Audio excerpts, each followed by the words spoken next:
Hi,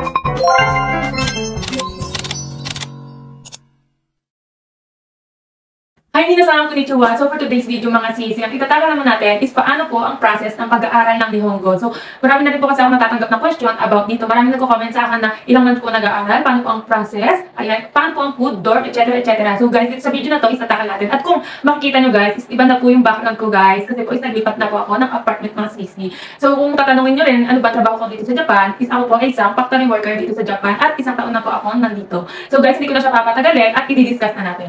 So, number 1 mga sisi, ilang months po ba akong nag-aral ng Nihongo sa Pilipinas? So, ayun guys, ito sasabihin ko is base po ito sa aking experience. So, ako po ay nag-aral ng 4 months ng Nihongo sa Pilipinas mga sisi. At ang kategory ko po ay seafood processing. So, kung mga construction po yung a-applyan nyo, scaffolding, ganyan. Tapos kung mga building cleaners, ayan, nasa food processing, ayan po, pwede pong 3 to 6 months po kayong mag-aral. Depende po yun sa employer at agency nyo, guys. So, maraming nagsabi, paano po yung mga, housekeeping, caregiver, ganyan. Guys, iba po ang process nun. So, 6 months po talaga yung mga sisi. So, 6 months po mag-aaral at meron pong required na exam para doon mga sisi. Para naman po sa mga katulad namin factory worker dito sa Japan, guys, is 3 to 6 months pong nag-aaral. So, hindi naman na-required na mga exam mga sisi. Basta, ma-complete po yung pag-aaral ng Nihongo. So, number 1 natin mga sisi, ilang months nag-aaral ng Nihongo is 3 to 6 months po. Okay, mga sisi? Number 2 tayo mga sisi, stay in po ba or stay out mga sisi? Sa case ko po mga sisi, is nag-stay in po kami sa dorm mga sisi. So, wala po itong uwian mga sisi. Pwede po ba katinggo umuwi? Guys, hindi po pwede mga sisi. So, talagang dire-diretso kayo doon mga sisi ng pag-aaral kasi nga pag-aaral ng Nihongo is talagang muzukashi siya o difficult siya mga sisi. Kaya kailangan, mapukusan talaga siya guys. So, paano po yan? Gusto kong umuwi ng linggo, baka pwede naman ako magpaalam, gano'n, birthday, gano'n.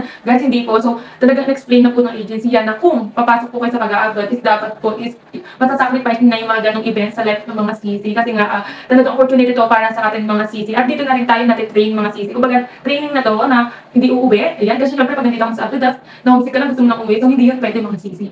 So, ako po is nag-stay in ako mga sisi. Pinauwi lang po kami December, nung Christmas mga sisi at New Year. Nung January to ata, is bumalik na rin kami mga sisi. Mga 2022 yun, hanggang 2023 mga sisi. So, ayun na yung pinaka-naging vacation namin mga sisi. Kasi nga may event mga sisi, di ba?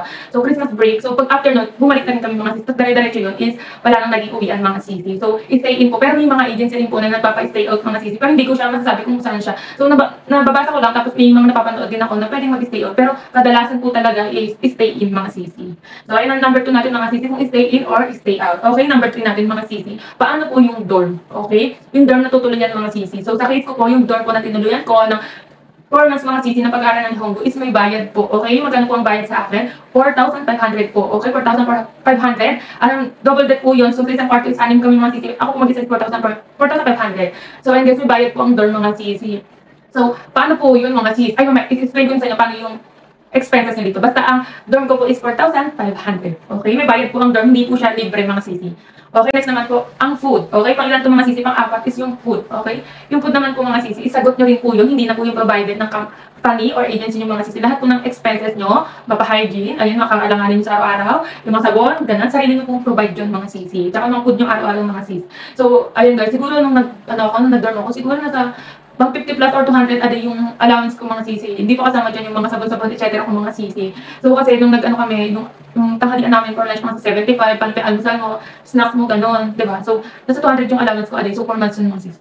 Okay, pang-5 natin mga sisi is yung allowance. So, guys, kayo po magpo-provide ng sarili nyong allowance. So, paano naman po, wala po kaming pera, ganyan. Pero na-select na ako. Allowance naman, guys, is meron mga lending company, yung agency, guys, na nagpapahiram. Pero note, mga sisi, once na selected ka pa lang, doon pa lang po sila magpapahiram ng pera. So, kung nag-aaral ka naman na ng schooling, mga sisi, at may employer ka na, sure naman na makakaalis mga sisi. Basta tandaan nyo, na-select na kayo, na final interview na kayo, tapos nag-aaral na kayo ng Nihongo. Sure po yung guys, na makakaalis po kayo. Pero po yung sa sinasabi ko, mga housekeeping, caregiver, sila po yung mga nag-aaral, pero wala pa po silang employer. So, risky po talaga siya mga sisi. Pero pag naman po yung salary nila kapag nakarating sila ng Japan. So, ayun guys. So, itong sinasabi ko guys, is base lang po ito sa experience ko ha. At iba-iba po ang magiging experience nyo ayan sa pag-aaral ng Nihongo. So, meron ding mga katanungan na sinasabi na, bakit pa kailangan mag-aaral ng Nihongo? Pagtatrabaho lang naman ako. So guys, bago nyo pa naisip yan, pumasok na rin sa isipan ko na nag-aaral ako ng Nihongo. So guys, nakarating na ako dito is, kailangan po pala talaga mag-aaral ng Nihongo. Kasi talagang, mostly guys, sa mga Japanese is hindi sila nakakaintindi ng English mga sisi. Hindi porket na magtatrabaho ka na dito, is ano talaga yung gagawin mo. Paano pag kailangan mong paalam sa shugin mo o leader mo na mag-ano ka, yung kada, or yung tinatawag mga sikbid dito, ganun. Paano ka magsasalita? Paano pag may tinatanong sa iyo? Paano ka magtatanong ka yan sa mga supermarket, etc. Hindi mo alam. So guys, mahalaga po yung pag-aaral ng Nihongo mga sis. Lalo na yung mga basic mga sis. Kahit doon kayo sa basic mga sis, at least pa paano, meron kayong alam. So guys, sa pag-aaral ng Nihongo ay ang mahirap, pero kailangan nyo matuto mga sisi kasi pupunta kayo sa ibang bansa at ang mga makakasalamuhan nyo guys is hindi marunong mag-speak ng English. So talagang mapapalaban kayo. Sana guys nakatulong. So ang pag-aaral ng Nihongo ay kailangan. So ayun lamang po guys. See you on my next vlog and please subscribe my YouTube channel. Thank you and God bless!